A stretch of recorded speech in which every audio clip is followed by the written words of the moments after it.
pretend to have these views because none of these people have suffered for their views. They don't even have real accounts. They don't even have their face or their name on their account. They haven't been to jail. They haven't been locked in their house. They haven't had death threats. They haven't had the government try and take their children from them. Yeah, but the thing is, right? Everyone understands that, but you've marketed yourself. You've created yourself as the person who doesn't mind saying what needs to be said despite consequences and repercussions. And this fucking time, you've decided to backtrack on that, and people are pointing it out, and you're running away like a little. So today we are jumping in to the Jack Neil podcast with Andrew Tate. It's Label Black. How are you guys doing? I'll be explaining exactly how Andrew Tate's psychological system works, how he thinks, why he does the things he does, why he moves the way he does. I'll be breaking down his contradictions as a person, how he thinks, and all of that. Like, are you guys interested in that? Let's get into it, man. Let's get it. Last time was Romania. Okay, let's go back. I want to show you guys something quickly. Now watch very closely. Andrew Tate. He says Andrew Tate. Look at Andrew Tate right now. Look at his face. It's almost like a child who's so happy. He just got a birthday present. He's smiling from side to side. He's grinning. Okay? He's so happy. You can just tell this is all he wants. Okay? And I'm going to circle back to why this is so important and how it ties back to why he snitched on Sneo. Are you guys ready? Let's get into it. Welcome back to the Jack Neil podcast. Yeah, I think last time was Romania. I was locked up there. Didn't have any prospect of getting free, and now here I am in a movie studio in LA. It's pretty cool. Yeah. Well, that was such a fake laugh. No, but yeah, we'll just get right into it. There was a recent clip of you and a few other influencers at a nightclub with Ye's song playing in the background. This quickly became an international incident. You know what? I can't take a piss without getting an international incident. Do you have any idea the level of stress and heat that's on your head when you are constantly going through life thinking, if I stop at this donut store and buy a donut, it's going to end up an international incident? Yeah. Notice how Jack Neil Austin, there was a song played at a club where you were involved and it made headlines. He focused on the point where it made headlines. That's his focal point. That's what he heard. Okay? Sometimes we hear certain things, right? Because that's what our brains are perceptive to. Is that even a word? But that's what our brains are trying to pick up, right? So Jack Neil gave him that leeway and told him, oh, it made international news. And then he got into it. Oh, yeah, it made international news. I can't get out without making international news. This is all he wants. You're looking at someone right here who is in need of fame, desire, and reassurance of who he is as a person, okay? Psychologically as a person. He enjoys this. This is all he's done. The reason why he became Andrew Tate is specifically for this. He's like, I'm in LA in a movie studio. Like, this is all he wants. Okay, let's get into it. Didn't expect that. Clav and Nick, who I'd never met before, they wanted to stream, so we started streaming, and then they talked about it being Nick's first day in the club. I thought I'd have to go and check it out, and of course, it was an international incident, of course. Do you believe what happened to you was unfair? Look, I've never said anything positive about Israel in my life ever. But I think this whole anti-Semitic movement online, if we're going to actually truthfully address it as professionals, has it gotten out of control? I'm not sure. If I walk down the street and someone comes up to me and says, hey, Andrew, hey, I'm a huge fan. Hi, I'm from Israel. I'm going to say, okay, can I have a picture? Sure. Am I supposed to punch them in the face? Am I supposed to pull out a knife and stab them? It seems like that's what some people want you to do. That's what people... No one wants him to do that. That's one thing. So he's turned the entire thing to make it seem like people are overblowing the entire situation that happened, right? He's kind of making it seem like he's taking a small point and he's extracting it into a large thing to make it seem like people are overreacting. It's a smart tactic, but it doesn't work if you notice it. Did you notice it? Let's get into it. People want me to do, right? If someone comes up to me and says, hey, Israel's government is justified in their genocide, I can say, no, they're not. I think their genocide is completely disgusting. I disagree with nearly everything the Israeli government does. I would argue that the ADL has far too much control over American politics. I would argue there is certainly something strange with the amount of Jewish power that exists in the West. And also the powerful Jews who I meet and who I know brag about that. They're not ashamed of that. They actually say, if you say to a Jew as a non-Jewish person, you control everything, they say you're anti-Semitic. But when you sit with them in private, they're like, we control everything. And they think it's funny. So all of that, I've been very clear on my positions, but people seem to believe I should just, walk around and randomly attack any man who comes up to me who hints that he might have visited Israel. No one expects that again. He's turning the conversation. This is why he's smart, okay? And this is why he's successful too. He's very manipulative, okay? He's manipulating the entire conversation. And Jack Neal isn't pushing back. Which means Jack Neal is part of the HR, right, to push his narrative. It's that simple. Some point. And I think the reason is a PR, not HR, my bad. We have this phenomenon is people are trying to escape the matrix, right? People are trying to escape their enslavement and understand how the world works. But the pendulum swings both ways. People are waking up and saying, I don't understand why my life is shit.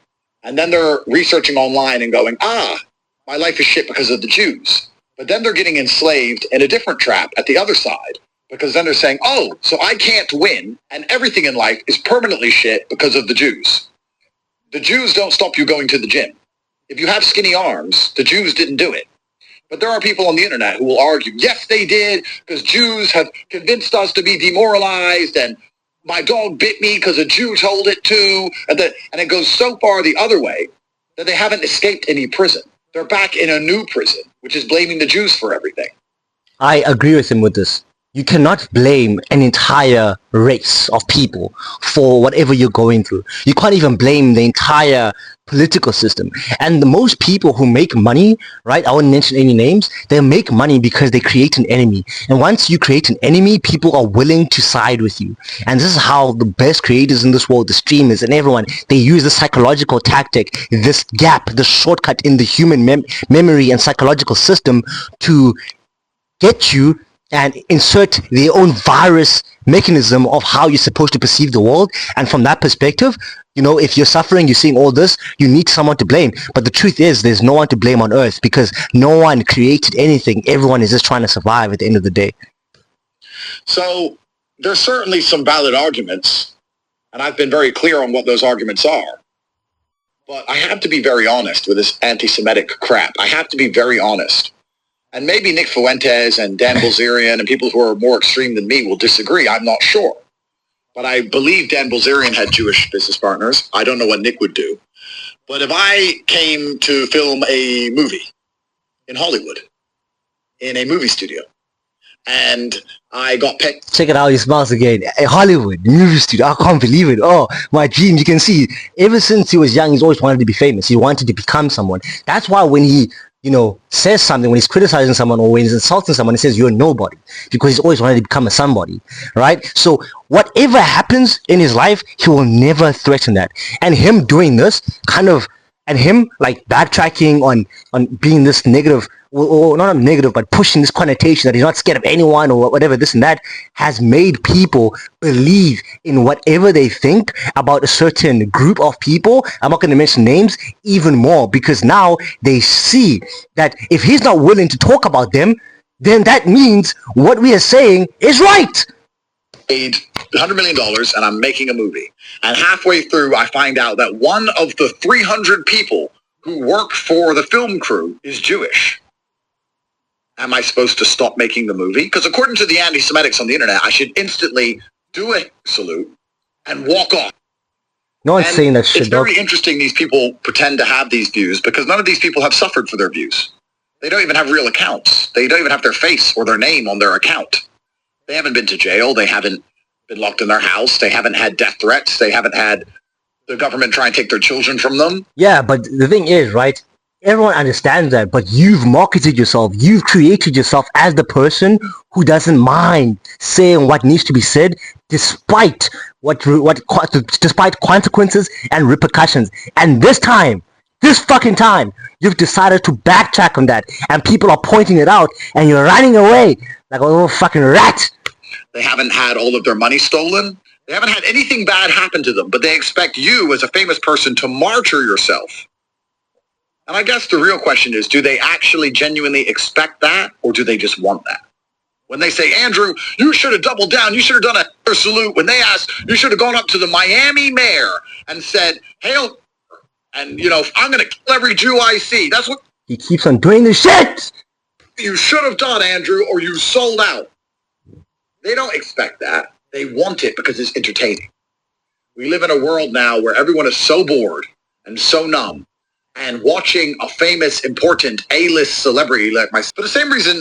Tate, you're not an A-list celebrity. You're not an A-list celebrity. You're known, right? And you're known enough to become famous. A-list celebrities don't hang around. Like, this guy thinks he's an A-list celebrity. You're not fucking an A-list. You're not an actor, right? You don't have any talents that people know you from. You're not like some football player. You're not like, you know what I'm saying? Like, come on, G. I'd have a huge stream if I set myself on fire. Hi, guys. Decided to commit suicide today. I'm going to set myself on fire. I'd break the records. So they want me to go out and commit suicide. And I have to be honest.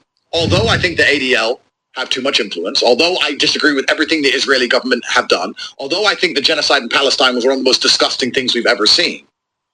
Says things that people all agree upon. If I was filming a movie with 300 film crew and one of them was Jewish, no, I wouldn't quit the movie. If a man comes up to me and shows me respect and he's Jewish, I'm not going to punch him in the face. I'm going to treat him with respect because he shows me respect. Yeah, but then if you play a certain song and instead of doubling down, what do? Anyways. Perhaps I'm not anti-Semitic enough for the internet anymore. I don't know. But I'm not going to change and bend on my views because there's a whole bunch of people who think I should. What? Bro, I'm not even, don't you even categorize me as someone who's anti-Semitic. Like, I'm nothing like that, right? But I'm just talking about someone who's obviously seeing the truth, but doesn't want to look at it and is running away from it. You can learn from this. And I'd like to actually talk to Nick about this and understand his point of view on this. I wonder what he would do in those scenarios. But I'm a big person, and I'm not an internet streaming clown. That's exactly what he is. Genuine A-list celebrity. In fact, I've been told multiple times by many different people that I am literally the most famous man in the world. I've been told that. I was the most Googled man in the world, and after being locked in my house for 3 years, I thought, everyone's over Andrew Tate. Maybe it's all over. No one cares. I can't go anywhere. If I walk down the street, I am flooded in every city on the planet, everywhere I go. Today I met Chinese Trump. You seen Chinese Trump? No. No, he's a Chinese guy who does Trump impressions. I just met him coincidentally here in LA, and he says, you have no idea how famous you are in China. I was like, in China? And you believe him? Okay. He goes, no, Westerners are famous in China, but you are. It's like, am I? People will say shit to you, bro, just to get on your side. He's some personator. He wants to make connections. Why not? Feed into Andrew's ego. Steven Seagal's son, who told me that his school project, or the school project of all the young men in his school, was about me. He goes to school in Ulaanbaatar, Mongolia. Like, I can't go anywhere. So I agree. He's famous. I agree. Actually, one of the most famous people on the planet. But he doesn't understand. He's infamous. He's not famous, right? Like he's a streamer clown. That's what he is, right? Essentially, people want him to continue the clownness that he first started, but now he's backtracking because the success of being the clown is gratifying to his ego, and if he goes any higher, he realizes that the reward ratio to being the clown isn't good enough. That's what's happening here. I'm some nobody streamer who can do these silly things. I have very important things going on. I make hundreds of millions of dollars. I have to work with all sorts of people. What A-list celebrity talks about how much money they make? And some of them are Jewish. That's fine. They know my point of view on Israel. They know my point of view on the genocide. They know my point of view on the ADL. But business is business, and they're like, okay, yeah, whatever. You have your point of view, I have my point of view. We're all intelligent adults. We're rational. I disagree with them on loads. They disagree with me on loads. We get things done. If I start walking around attacking Jewish people, how the fuck does that work? That's not even rational. Someone said to me, they said, Andrew, Dubai, the UAE, allows Jews into the country, and they have an embassy for Israel. So you can either be the UAE and get business done while publicly opposing the Israeli government and get things done and be a rational actor, or you can be some extreme country, which makes you a poor little shithole. And I think these streamers just have nothing to lose. What did I say? They don't understand how the world works. They're not actually famous like I am. They haven't been around enough or been offered anything of significance to truly understand how you must negotiate life as a man. And they've not suffered. The thing is, what he's saying is right. The point is, you've created a character, a person of who people must see you as, and now you are not acting in alignment with who you first started as. Take this as a lesson, gents. How you start is gonna follow you. How you get fame, how you get money, how you start with that girlfriend. It's almost like, you know what I'm saying? It follows you, G. For their views. If these people online screaming hail every 5 seconds and doing the Hitler salute and saying we need to gas all the Jews, if any of them mattered, they wouldn't be online anymore. I don't condone any of that shit, by the way, bro. I'm against any of that shit, bro. But do you not think Nick Fuentes has suffered for his views? Absolutely he has. Nick is someone who has suffered, which is why I respect Nick. Which is why Nick, after the outrage of this little clip, said, I totally understand Andrew's position. Because Nick is a smart person. But then there were some other streamers who were pretending that what I did was somehow wrong. It's because he doesn't want to get flight back. He doesn't want to get flight back. He wants to be in LA, in the movie set, doing a Jack Neal podcast. That's why, right? And the thing is, if he's doing this, right? If he's not speaking on something, despite actually believing the opposite, okay? Then he took the fucking stake. However, if he truly just doesn't, you know, he's truly not, and he's not anti-Semite. He's not an anti-Semite. Is someone who is congruent and is in alignment with his views. Then he didn't take the stake. You understand what I'm trying to say? But that's because they're nobodies. Nobodies, of course, have a view. But Nick seems to understand me quite well, and he's the most famous anti-Semite of all. And even he is saying, I understand Andrew's position. And he has suffered for his views, of course. But even Nick is not that extreme. Nick tells people on his show, don't go around screaming all the Jews, don't go around saying Hitler, don't let everyone know at your university you're an anti-Semite. That's not intelligent, that's not smart. Whereas other streamers are saying, no, you need to tell them all to fuck off all the time. You can't win that way. You know, when you're actually a really important person. But that's how you came up, though. That's how you came up, G. Come on now. Come on, dog. In a culture war. And I am one of them. You win the culture war by pointing everyone in the correct direction and allowing momentum to do the rest. It is my job as the most followed man on the planet to 1% point in a direction. The matrix is controlling your life. And I get people to think about it, and then they research, and then they work it out themselves. What's the matrix? Right? The matrix is what people are talking about. The reason why you're running away. Like, that's the matrix, bro. If I don't allow people to work it out themselves, and instead I explain it all, I get shot in the head. He's right. He's actually right. He's right, bro. He's literally right. He gets shot in the head. He's right. Then I can't help anybody. He's right. To win the war, it's my job to point people in the right direction and let them do the rest. And what he's saying here, this is actually very scary, what he's saying here. He's trying to say a message without saying it. Can you guys see the message? I won't say it. Very scary stuff. Very scary.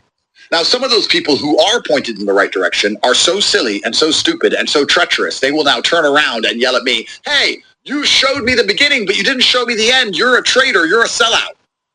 I showed you the beginning. Do you understand? If I show you all of it, I die, and I can't show anyone else the beginning. People have died for far less. I know people at the bottom and the top. I agree with Tate, but what Tate doesn't understand is that the reason why people are acting this way is because he's created this bravado of a character that will do anything despite dying, despite going to a jail. But there's something that Tate said. He said the number one rule of life is don't die. Right? That's his number one rule. So for him to backtrack like this, that should tell you that that number one rule could be a reality in some sort of sense. I saw Charlie Kirk eat a fucking bullet. They tried to put a bullet in Trump. You think they're not going to try and put a bullet in me? You think they're not already considering it or planning it or thinking about it currently as we sit here right now? So for anyone who sits and believes I should martyr myself and I should just go as extreme as possible, anything to not sell out as they sit there as a nobody, they don't even understand the war. I am smart enough, and I always have been smart enough to know when somebody who is risking everything to give me a hint is doing something they don't have to do. And I understood they were on the right side of the fight because I could just shut the fuck up and say nothing at all. And so many people have. And most people have. 99.9% of people have. Like, honestly, I get more attention on the street and I'm more well known than nearly every single movie star. It's the Grammys now. You get the list of everyone at the Grammys. Brad Pitt, George Clooney, cool. The rest of them, I don't know who the fuck they are. I don't know who these celebrities are. They say, hey, this celebrity said this, or this celebrity's dating this person. I don't know who these people are. There are too many movies. There are too many Netflix shows. Everyone's in a fucking movie. No one even knows. None of these people even matter. Why are they in movies and I'm not? Because they shut the fuck up. No, that's not why they're in movies, because they're fucking actors. People see them, they're talented, they are actually actors, that's their career. That's why they are famous, bro. You are an infamous guy who got famous by saying things that no one wanted to say. No one's gonna put you in a movie, dude. If you're gonna be in some movie, it's gonna be some online movie. You can create a movie, you got all the budget to create a movie. Like, no one's gonna... The Hollywood is very leftist. Why would you even want to desire to get to that level? It's weird, right? This guy, he's trapped in a loop. He's trapped in what he's created, but it seems like what he's created isn't actually what he wanted. Why am I not the face of a fragrance or a clothing? Because no one's gonna fucking buy that shit, right? Like, Clothing brand. I'm the right demographic. All the young boys love me. There'll be billions of generated dollars. Why? Because I won't shut the fuck up. So I'm turning away billions of dollars, and some dipshit's gonna sit there going, "You sold out, bro." Tate's turning away billions of dollars. The person who claims he's a billionaire, the person who claims he's a millionaire, the person who claims he likes making all our money, he's turning away a billion. Here, out of all people in the world, he's turning away billions. Okay. You know the sad thing about it, truthfully, Jack, when that happens, you start to understand why everyone sells out. You start to sit there and go, what the fuck am I fighting for? Why am I trying to help these clowns? I show them the beginning. I was the one who woke the world up only 2 years ago. It was me. I went to jail for it. I suffered for it. Me, alone, by myself. I did it. Tate, you said things to make yourself famous. And in retrospect, the reward was fame. That's all that happened. You were never trying to wake anyone in the Matrix. You were trying to feed yourself. And now people see you for what you are. And now they're saying, you showed me the beginning but not the end because you're a traitor. You can't show the end. I can't show the end. Not that I don't know the end. I can't show the end. I know so much more than I can say. But if I say it, we're going to lose. Because unless I keep showing people the beginning, the war's over. And they're going to put a bullet in me. But that's how you started. This is how this guy doesn't understand. That's how you started. That's what you symbolize. That's your entire brand. Does he know what a brand is? Does he know what a brand is? That's his entire brand. Imagine editors. Wakes up one day, it's like, you know what? We're not going to do sports anymore. We are actually like, we're like a TV stand. We do TVs. We do electronics. That's our brand now. Do you think people are going to be happy about that shit? That's what I'm trying to say. That's your brand, G. And now you're backtracking from your brand, which means you regret the brand that you created, but you love what it gives you. So it makes me sit and calculate all the money I've turned down, all the beautiful red carpet events, all the pussy I could have fucked, all the fun I could have had.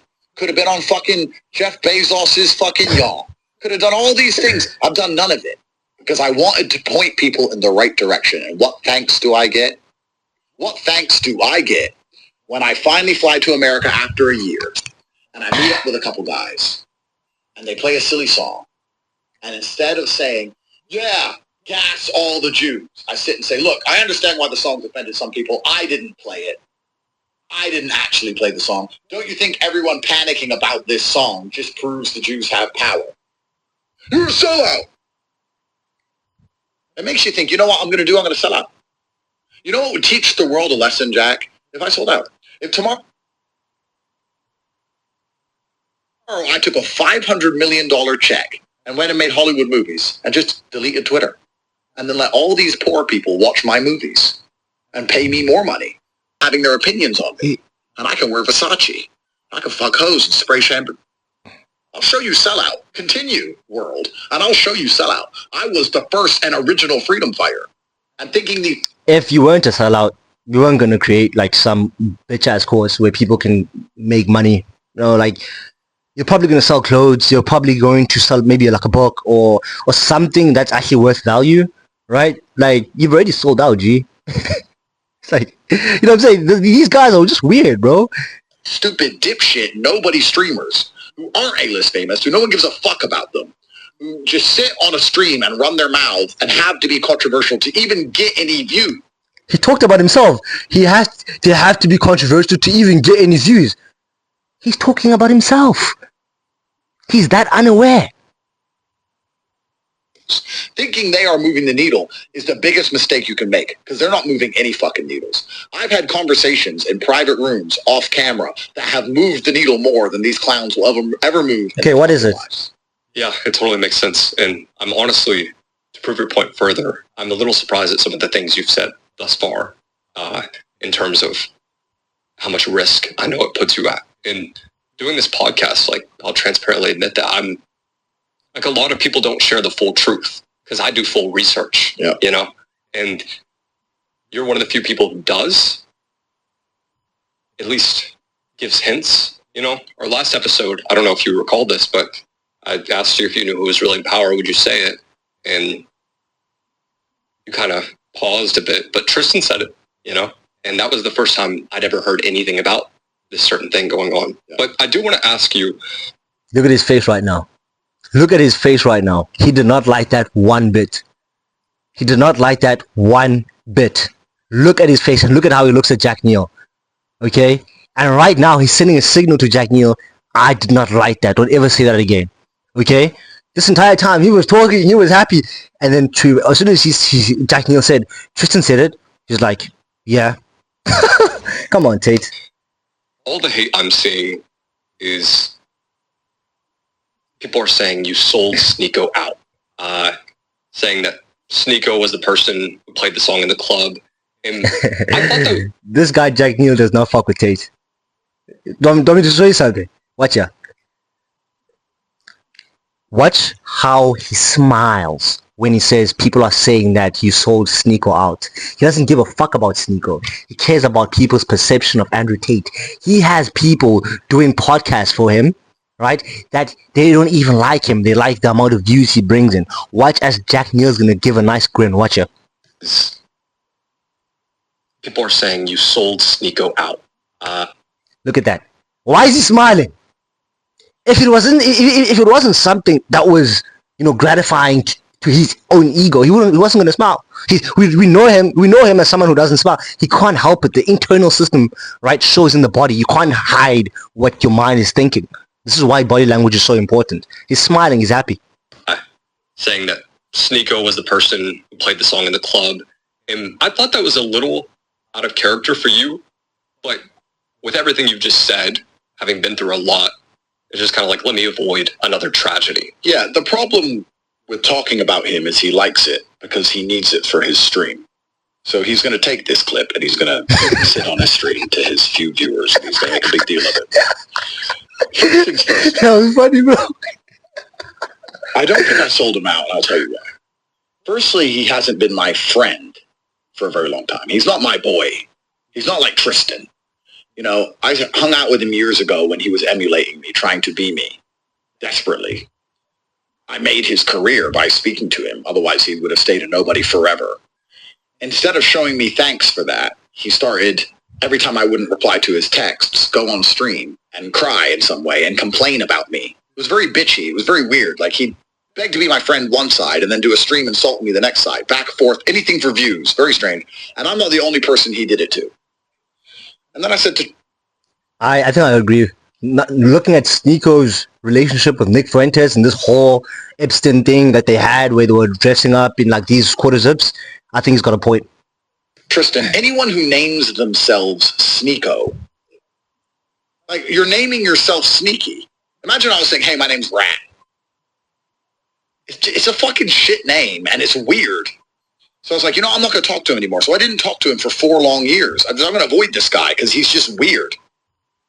And then I get to Miami. I speak to... But he's no better than Sneko at the same time because he's done exactly what he's accused of Sneko. This guy has zero self-awareness. It's actually crazy. Clav, and Clav is with Nick Fuentes, and he begs for Sneko to come. And I said, Sneko's weird. Begs and begs and begs. Here we are. Who's on the internet insulting me? Sneaky. Sneaky's now on the internet with an opinion. Luckily, he doesn't matter. Sneaky doesn't matter. When this controversy's over, he's going to have to go back to making videos no one watches and trying to find some other controversy. He's not in business. He's not making...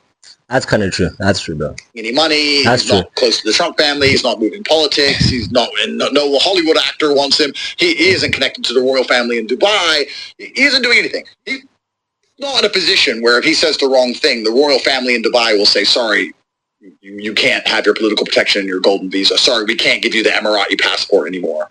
Like he doesn't. He's at such a low level. He doesn't even contemplate the world above it. He doesn't understand why some people can't do what he's doing. So Tate is optimizing for power and access. Sneko is optimizing for truth and controversy and reach. They're two different people, but they're basically the same people at the same time. Because he doesn't matter. So I don't think I sold him out. I was told he played the song because Justin and I were playing country music, and then Justin's phone got taken off him and the song was put on. Everyone said Sneko put it on. So when I went there, I said, well, I didn't put on the song. Sneko put it on. I mean, there's no point in trying to hide who put on the song. It's on fucking camera who put on the song. If it wasn't him who put on the song, then I was incorrectly informed. As if I give a fuck anyway. It doesn't matter who put on the song because it wasn't me, right? Why did I not play the song? Yeah, but I mean, why did you say it was Sneko? Why did he say it was Sneko? Why? Right? Like, that's... You know what I'm saying? Like, why? Why even say... He should have said, I don't care who played the song. That's actually a more grounded position. But to say, he played it. Come on, man. Yeah.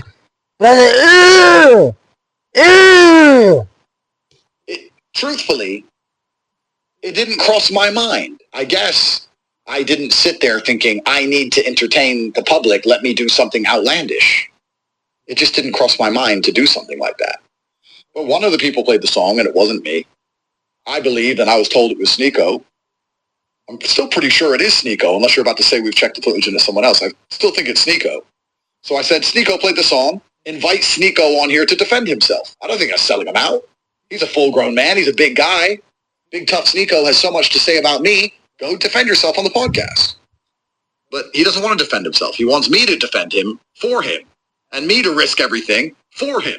And me to deal with all the political problems from different administrations around the world. And for me to go to a court in England and be facing hate speech charges for 5 years in jail for him. And if I go jail, will he write to me? No. He'll go on stream and go, Andrew's in jail. He's right, bro. He's right. He's got that right? And also, here's another thing. Notice how Sneko hasn't been platformed as much as Andrew Tate. Okay? It's simply because Sneko is someone who is controversial, but is controversial for nothing. Right? The risk to reward ratio of having Sneko on your podcast is just too high. With Tate, at least it's manageable. These people are just making business moves. They have no morality. Jack Neal doesn't have... I'm not going to go to his morality, right? But all I'm going to say is that he makes business decisions. He's a businessman. He's a young guy, successful. He's got, a whole team around him. He's doing well for himself, right?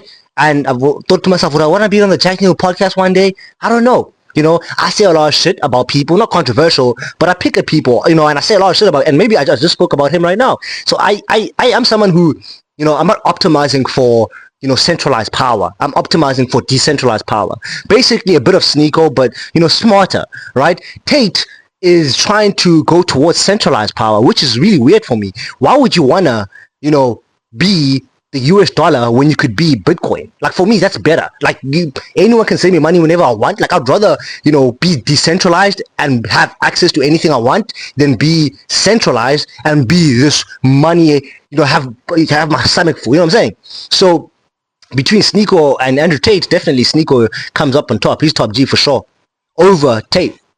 Because he sits there in front of me like a little puppy dog, begging me for advice. And then the second he's on the stream, he tries to make fun of me. Because his name's Sneaky. So I didn't want to see him. Clav begged me. And you know what, Jack? It's the story of my life. I'm too nice. I was like, fuck it. He's a fucking retard. Fine. Here we are. So, yeah, I think from my assessment, I've had all the Tate just speaking. Jack Neal's like, this fucker does not stop. guys on the podcast, except for Sneeko. Why? And he'll come here and say nice podcast. Then he'll do a stream saying it was a shit podcast. The guy's a weirdo. He'd be like, that's actually true. And that's the problem with Sneeko. He doesn't understand how to position himself properly, right? You can't just be saying anything. And I actually also have the same issue, right? Like me talking about certain people on this podcast, like I don't give a fuck, okay? But at some point, just understand that, you know, you're not going to get platformed. And that's fine. If, you know, speaking the truth means you don't get platformed, I would rather do that than withholding my views and withholding my views and being platformed, because then you have nothing. You think you have something, but you have nothing. That's the illusion of the guy who ate the steak on The Matrix. The steak didn't exist, but it was too good. It felt real, right? What the fuck? yeah, He's fucking weird, bro. I will say I think Clav has enough respect for you that I do not think it would be him, because I know Clav very personally. And then everyone else, it wouldn't make any sense. Yeah. Look at how Tate got uncomfortable when he mentioned Clav's name. He doesn't like Clav. He doesn't like Clav, but he doesn't want to say it because he knows Clav's audience is too much and he's got momentum right now, and Clav's been on this podcast. So this is what Tate does. He won't say anything bad about Clav because he knows Jack Neal likes Clav. If I say anything bad about Clav, that means that I can't go on the Jack Neal podcast, and that means that I'm going to get doors closed, my audience is going to slim down. So that's how he thinks, this guy, okay? It would be Watch how his body moves. Watch him, because I know Clav very personally. Watch out. Watch out. He's thinking about all the times. He's thinking about all the times he said something shit about Clav behind his back. Someone else at neck as well. So it checks out. But did you have a conversation with EA about what happened at the club in Miami? I don't think he's happy about it, from what I've heard. No, it's funny. I'm not going to say I spoke to him directly. Even if I did speak to him directly, I would not say that I spoke to him directly, read between the lines, but he wouldn't be happy about that. Isn't it interesting that people who are truly at the top of A-list fame, like Kanye, eventually realize that they're going to get in a new form? They're not going to be able to enjoy oxygen for much longer if they continue down the path they're on. Then Kanye is a bitch! Gents, it's Label Black, man. Here it is, gents. Listen, I enjoyed this video. You guys, I'll see how this video does, and then I'll calibrate from that point onwards, because I mean this podcast is so long, I can do a whole reaction on it. So you guys show support, watch the fucking full video, do the commenting, and I'll make more. If you guys don't support, then I'll try something else. Anyways, peace. It's Label Black, and I'm out, boys.